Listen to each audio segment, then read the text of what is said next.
Mr. President, I congratulate you on your election and welcome your presidency of hope. Indeed, that is what we need in these challenging times. For nearly 2 years now, the pandemic has upended our lives. The climate crisis has worsened, the inequalities have deepened, and the geopolitical balance is in a state of dangerous flux. Certainly, these are complex problems, but one thing is clear. They all hit the poor the hardest. Injustice is the common thread that ties these issues together. When I spoke before this August body last year, I said that how we address these issues will define our future. From what I have seen, that future will likely be one of inequality, where the poor plays catch up with the rich, with no hope or chance of ever succeeding in closing the gap. We cannot, in all conscience, allow this to happen. An unjust order is inherently volatile. We have to reverse course.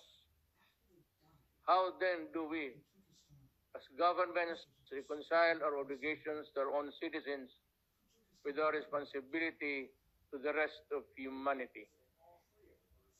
For the Philippines, we understand that we need to expand our notion of us beyond the nation, so we can work together to secure our common future.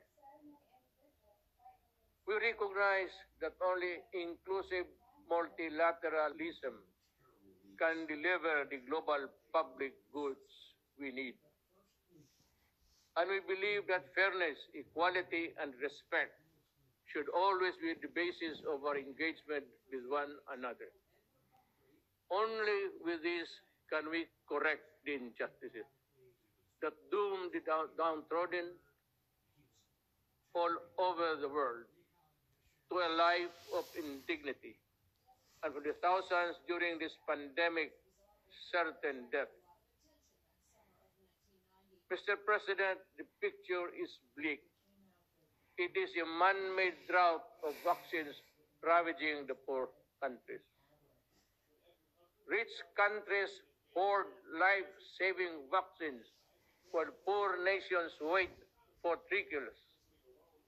The now talk of booster shots where developing countries consider half doses just to get by. This is shocking beyond belief and must be condemned for what it is, a selfish act that can neither be justified rationally or morally. The plain fact is, this pandemic will not end unless the virus is defeated everywhere. Vaccines are key to achieving this. This is why the Philippines committed $1 million to the UN's COVAX facility. This is our modest contribution to our collective fight against COVID-19. We strongly urge our privileged partners to fully support the COVAX facility and further strengthen other cooperation mechanisms. We need this to save more lives, break the cycle of variants, and help ensure global economic recovery. Just as COVID-19 has had an uneven impact on the people, climate change has also exposed the varying vulnerabilities of countries around the globe. The risks and burden of a warming climate are simply not the same for everyone. The greatest injustice here is that those who suffer the most are those the least responsible for this existential crisis. But here we are now, at a critical tipping point where failure to act leads to cataclysmic consequences for the whole of humankind. The Philippines accepts its share of responsibility and will do its part to avert this collective disaster. We submitted our first nationally determined contribution with a target to reduce greenhouse gas emission by 75% by 2030. I issued a moratorium on the construction of new coal power plants and a directive to explore the nuclear energy option. But this contribution will be rendered useless if the biggest polluters, past and present, choose to do business as usual. We therefore appeal for urgent climate actions, especially those who can truly tip the balance. Developed countries must fulfill their long-standing commitment to climate financing, technology transfer, and capacity building in the developing world. This is a moral obligation that cannot be avoided. Our world's transition to a green economy must not be at the expense of developing countries' economic vitality. It simply cannot be, or it would be another travesty of justice. Mr. President, the Filipino people aspire for stable, comfortable, and secure life founded on freedom, justice, and equality. We have made significant strides on this after more than a century of nation building. Today, the Philippines is a middle-income economy and a thriving democracy.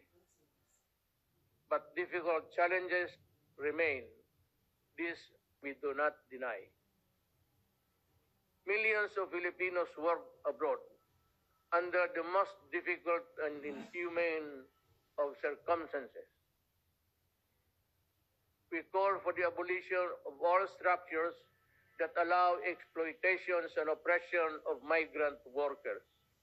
The kafala system is one such behemoth that chains the weak, the desperate, and the voiceless to an existence of unimaginable suffering. Nothing can justify the continued existence of this unjust system. While reforms have been made, the kafala system must be dismantled sooner or later in the name of justice and basic decency. Philippines seeks stronger partnerships to protect the rights of the Filipinos and realize the full potential of our nation. But let me be clear. What we mean is partnership that respects our people's agency. Let me say this again. My government has a mandate and obligation to my people. We will deal with all criminals, including terrorists, with the full force of our laws. The Filipino people want to live in peace, security in their homes and communities, free from harm and danger from the lawless.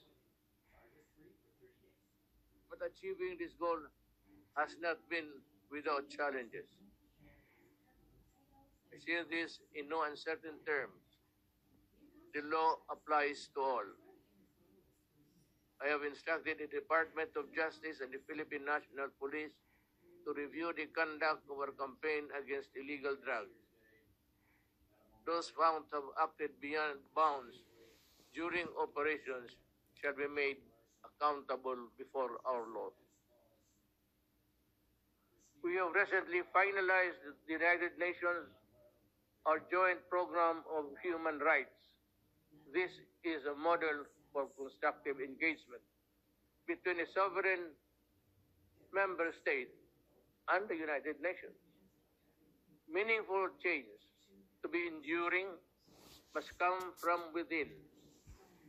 The imposition of one's will over another, no matter how noble the intent, has never worked in the past, and it never will be in the future.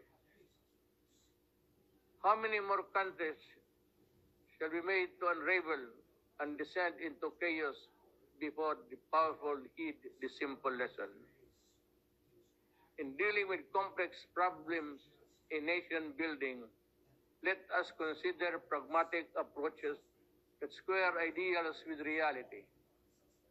Sure, they may lead us to imperfect solutions, but solutions nonetheless that actually work. We will pay the price for the misadventure of the few that spiral into humanitarian disasters. The Philippines, in line with its long-standing humanitarian tradition, has opened its doors to Afghan nationals, especially women and children fleeing the conflict. As one global community, we must do our utmost to help the Afghan people and all those who continue to suffer. For the Rohingyas, I have instructed our Department of Justice to work closely with the UN High Commissioner on Refugees to prepare a cooperation program for a specific number of Rohingyas consistent with our capacities. The Philippines has limited resources during these extraordinary times. But what we can do for humanity and will uplift human dignity, we will. Mr. President, in a period of profound geopolitical change, it is vital that all countries, big and small, commit to the rule of law fully and firmly. For a world without law is a world of disaster, where the weak is at the mercy of the strong. There can therefore be no other acceptable basis for a global order but the law. We must resolve disputes peacefully, as we manifested in the Manila Declaration of Peaceful Settlement of International Disputes. The Philippines is one with the ASEAN and other stakeholders in ensuring that the South China Sea remains a sea of peace, security, and prosperity. The 1982 UNCLOS and the 2016 Arbitral Award of the South China Sea provide a clear path towards a just, fair, and win-win solution for all. The award must be seen for what it is, a benefit across the board to all who subscribe to the majesty of the law. No amount of willful disregard by any country, however big and powerful, can diminish the arbitral award's importance. Mr. President, we face multiple crises that demand effective global governance. Yet our institutions, including the United Nations, have proven to be inadequate. The UN is a product of an era long past. It no longer reflects the political and economic realities of the world. Democracy and transparency are important. Mr. President, we face multiple crises that demand effective global governance. Yet our institutions, including the United Nations, have proven to be inadequate. The UN is a product of an era long past. It no longer reflects the political and economic realities of the world. Democracy and transparency are concepts that reverberate in the halls of the UN. But ironically, the Security Council, the pinnacle of UN structure, violates every tenet of these values. It is neither democratic nor transparent in its presentation and processes. Many member states have spoken firmly, and we agree this simply is not right. If the UN is to lead the world out of the many crises we face, things need to change. The UN must empower itself by reforming itself therein lies the hope of humanity. Thank you.